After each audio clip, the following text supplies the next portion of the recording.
जिलवा हिलावा ये रसीली,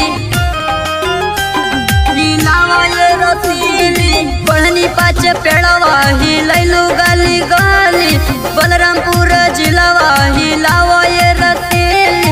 होई बवाल बड़ू माल तगड़ा, हिली जब कमर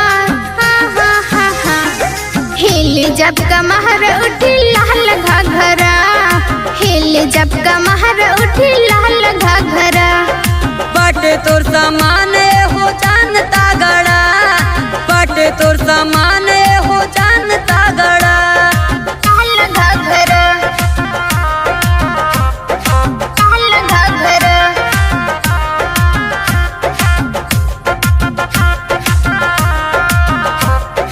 लाल घाघरा। जय गणेश स्टूडियो बढ़नी सिद्धार्थ नगर। लाल घाघरा। आज रात होई धमालिए बाबू, हाई गंडा जिला के मालिए बाबू।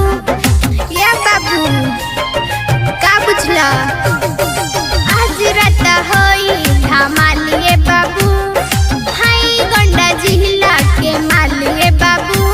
इस स्टेज पहिलावा कमारिए रानी, नोट उड़ी तोहरा ऊपर ये रानी। भाईल एकवना में मार झगड़ा, हिली जब कमर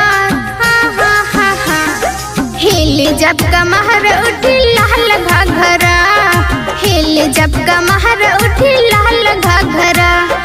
बाटे तोर सामान हो जान तगड़ा, बाटे तोर सामान हो जान तगड़ा। लाल घाघरा,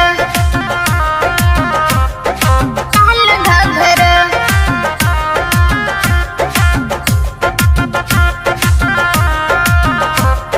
लाल घाघरा। जय गणेश स्टूडियो बढ़नी सिद्धार्थ नगर। लाल घाघरा।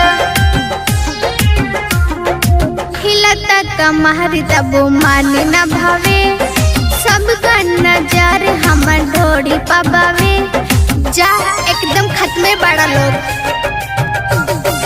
हिलता कमर तब मानी न भावे, सबका नजर हमर ढोड़ी पबावे। अरे लइकन में लफड़ा करा दे बुका, राइफल और भाला चलवा दे बुका।